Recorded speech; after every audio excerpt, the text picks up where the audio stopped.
Psychology ಪ್ರಕಾರ ಹುಡುಗರ 20 ಸತ್ಯಗಳು. ಹುಡುಗರು ಸುಂದರವಾಗಿ ಕಾಣುವ ಹುಡುಗಿಯರನ್ನು ನೋಡಿಕೊಳ್ಳುವುದಿಲ್ಲ. ಅವರು ಅಚ್ಚುಕಟ್ಟಾಗಿ ಮತ್ತು ಪ್ರಸ್ತುತಪಡಿಸುವ ಕೌಶಲ್ಯಗಳನ್ನು ಬಯಸುತ್ತಾರೆ.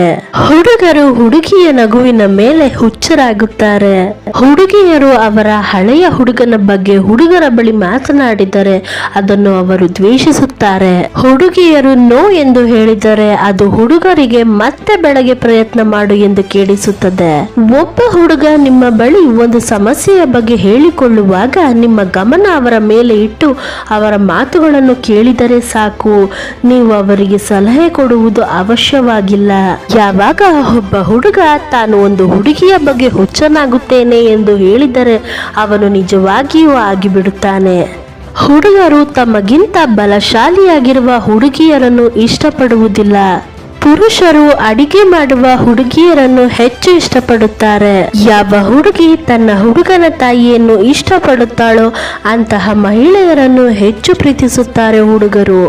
ಒಬ್ಬ ಹುಡುಗ ನಿಮ್ಮನ್ನು ಹೋಗಲು ಬಿಟ್ಟರೆ ಅವನು ನಿಮ್ಮನ್ನು ನಿಜವಾಗಿಯೂ ಪ್ರೀತಿಸುತ್ತಾನೆ.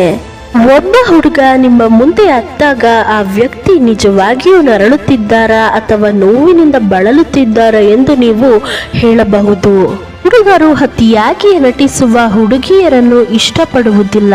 ನಿಮ್ಮ ನಡುವೆ ನಿಜವಾದ ಪ್ರೀತಿಯ ಸಂಬಂಧವನ್ನು ನೀವು ಹೊಂದಿದ್ದರೆ ಹುಡುಗರು ಅವರಿಗಿಂತ ಹೆಚ್ಚಾಗಿ ಅವರು ನಿಮ್ಮನ್ನು ಇಷ್ಟಪಡುತ್ತಾರೆ.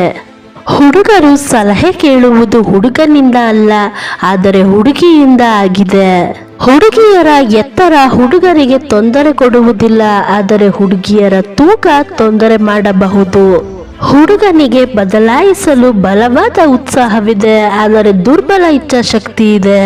ಹುಡುಗರು ಅವರ ಗುಂಪಿನಲ್ಲಿ ಹುಲಿಯಂತೆ ಇದ್ದರೂ ಅವರ ಹುಡುಗಿಯರ ಮುಂದೆ ಬೆಕ್ಕಿನಂತೆ ಆಗಿಬಿಡುತ್ತಾರೆ. ಒಬ್ಬ ಹುಡುಗ ನಿಮ್ಮನ್ನು ತುಂಬಾ ಬಾರಿ ನೋಡುತ್ತಿದ್ದರೆ ಒಂದು ನಿಮ್ಮ ಬಗ್ಗೆ ಕಲ್ಪನೆ ಮಾಡಿಕೊಳ್ಳುತ್ತಿದ್ದಾನೆ, ಇಲ್ಲವಾದಲ್ಲಿ ನಿಮ್ಮನ್ನು ಟೀಕಿಸುತ್ತಿದ್ದಾನೆ. ಒಂದು ಹುಡುಗ ನಿಮ್ಮನ್ನು ಡೇಟ್ಗೆ ಕರೆದಾಗ ನೀವು ಮೊದಲು ಯಾಕೆ ಎಂದು ಕೇಳಬೇಕು. ಹುಡುಗನು ಕೆಲವು ಬಾರಿ ಪ್ರಾರ್ಥಿಸುವುದನ್ನು ನೀವು ನೋಡಿದರೆ ಅವನು ಒಳ್ಳೆಯ ಉದ್ದೇಶವನ್ನು ಹೊಂದಿದ್ದಾನೆ ಎಂದು ನೀವು ನಿಜವಾಗಿಯೂ ಹೇಳಬಹುದು. ಮನುಷ್ಯ ತಾನು ಪ್ರೀತಿಸುವವರೊಂದಿಗೆ ಮಾತನಾಡುವಾಗ ತನ್ನ ಸ್ವರವನ್ನು ಕಡಿಮೆ ಮಾಡುತ್ತಾನೆ. ಹುಡುಗರು ನಿಜವಾಗಿಯೂ ಹುಡುಗಿಯರನ್ನು ಮೆಚ್ಚುತ್ತಾರೆ. ಅವರು ತುಂಬಾ ಸುಂದರವಾಗಿಲ್ಲದಿದ್ದರೂ ಕೂಡ. ಅಧ್ಯಯನಗಳು ಹೇಳುವಂತೆ ಸರಾಸರಿ ಕ್ರಶ್ ಕೇವಲ 4 ತಿಂಗಳ ಕಾಲ ಮಾತ್ರ. ಮುಂದುವರಿಯುತ್ತಿದ್ದರೆ ನೀವು ಪ್ರೀತಿಸುತ್ತಿದ್ದೀರಿ ಎಂದರ್ಥ. ಯಾರಾದರೂ ನಿಮ್ಮನ್ನು ಪ್ರೀತಿಸುತ್ತಿದ್ದಾರೆಯೇ ಎಂದು ನೀವು ತಿಳಿದುಕೊಳ್ಳಲು ಬಯಸಿದರೆ ಅವನ ಅಥವಾ ಅವಳ ಕಣ್ಣುಗಳನ್ನು ನೋಡಿ.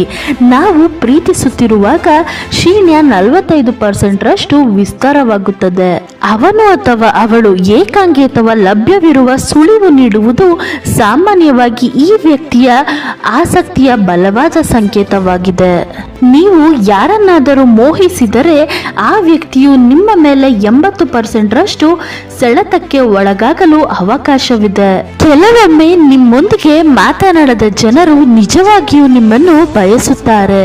ಒಬ್ಬ ವ್ಯಕ್ತಿಯು ಒಂದು ಕೋಣೆಯಲ್ಲಿ ತುಂಬಿದ ಜನರಿರುವಾಗ ಅವನು ಹೆಚ್ಚು ಆಕರ್ಷಿತನಾದ ವ್ಯಕ್ತಿಯ ಕಡೆಗೆ ತನ್ನ ಹೊಕ್ಕಳನ್ನು ತೋರಿಸುತ್ತಾನೆ. ಪುರುಷರು ತಮ್ಮನ್ನು ತಾವು ಉತ್ತಮರಾಗಿ ಕಾಣಿಸುವಂತೆ ಸುಳ್ಳು ಹೇಳುತ್ತಾರೆ, ಆದರೆ ಮಹಿಳೆಯರು ಸಾಮಾನ್ಯವಾಗಿ ಜನರ ಭಾವನೆಗಳು ನೋಯಿಸುವುದನ್ನು ತಪ್ಪಿಸಲು ಸುಳ್ಳು ಹೇಳುತ್ತಾರೆ. ಪುರುಷನು ನೀಲಿ ಬಣ್ಣವನ್ನು ಧರಿಸಿದರೆ ಮಹಿಳೆಯನ್ನು ಆಕರ್ಷಿಸಲು ಹೆಚ್ಚಿನ ಅವಕಾಶಗಳಿವೆ. ಯಾರಾದರೂ ನಿಮ್ಮನ್ನು ಇಷ್ಟಪಟ್ಟರೆ ಅವರು ನಿಮ್ಮ ಬಗ್ಗೆ ಕಲಿಯಲು ಒಲವು ತೋರುತ್ತಾರೆ ಮತ್ತು ಅವರು ಮಾಡದಿದ್ದರೆ ನಿಮ್ಮಿಂದ ದೂರ ಇರಲು ಬಯಸುತ್ತಾರೆ.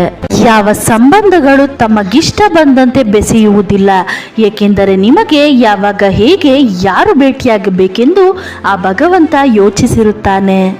ಮಾನ ಮತ್ತು ಸನ್ಮಾನದ ವಿಷಯದಲ್ಲಿ ಒಂಟಿಯಾಗಿರಬೇಕು ಎಂದರೆ ಇದ್ದು ಬಿಡಿ, ಆದರೆ ಯಾರ ಮುಂದೆಯೂ ನಿಮ್ಮನ್ನು ನೀವು ಒಡೆದು ಹೋಗಲು ಬಿಡಬೇಡಿ. ನಿಮಗೆ ನೀವು ಸನ್ಮಾನ ಕೊಟ್ಟರೆ ಮಾತ್ರ ಬೇರೆಯವರು ನಿಮಗೆ ಮಾನ ಕೊಡಲು ಸಾಧ್ಯ. ಯಾರು ನಿಜವಾದ ಪ್ರೀತಿಯಲ್ಲಿ ಬಿದ್ದಿರುತ್ತಾರೋ ಅವರು ಸಣ್ಣ ಪುಟ್ಟ ವಿಷಯಗಳಿಗೂ ಹೊಟ್ಟೆ ಕಿಚ್ಚು ಪಡುತ್ತಾರೆ ಎಂದು ಒಂದು ರಿಸರ್ಚ್ನ ಪ್ರಕಾರ ಸಾಬೀತಾಗಿದೆ.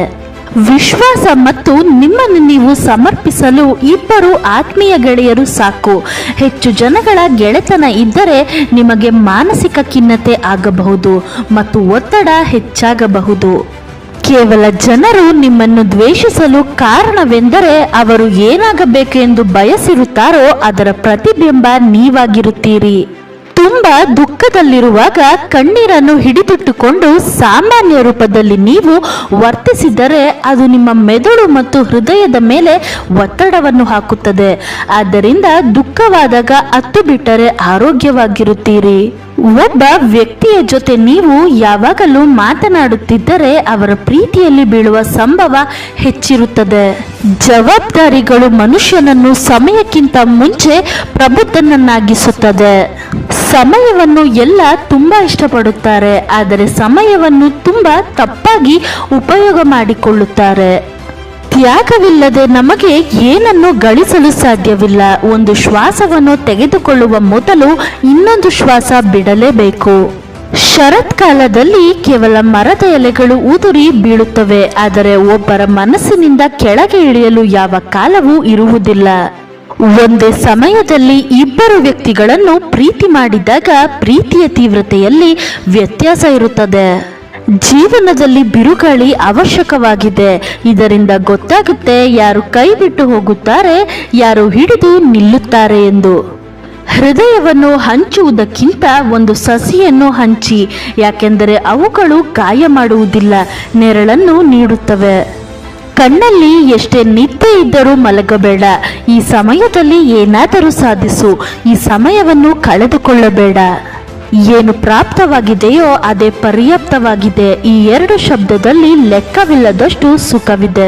ಸೈಕಾಲಜಿ ಪ್ರಕಾರ ನೀವು ಒಬ್ಬ ಒಳ್ಳೆಯ ವ್ಯಕ್ತಿ ಎಂದು ಹೇಳುವ 6 ಲಕ್ಷಣಗಳು.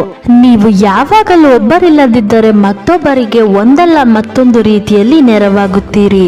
ನೀವು ತುಂಬಾ ದಯಾಳು ಹಾಗೂ ಎಲ್ಲರನ್ನು ಸುಮ್ಮನೆ ಬೇಗ ಜಡ್ಜ್ ಮಾಡುವುದಿಲ್ಲ.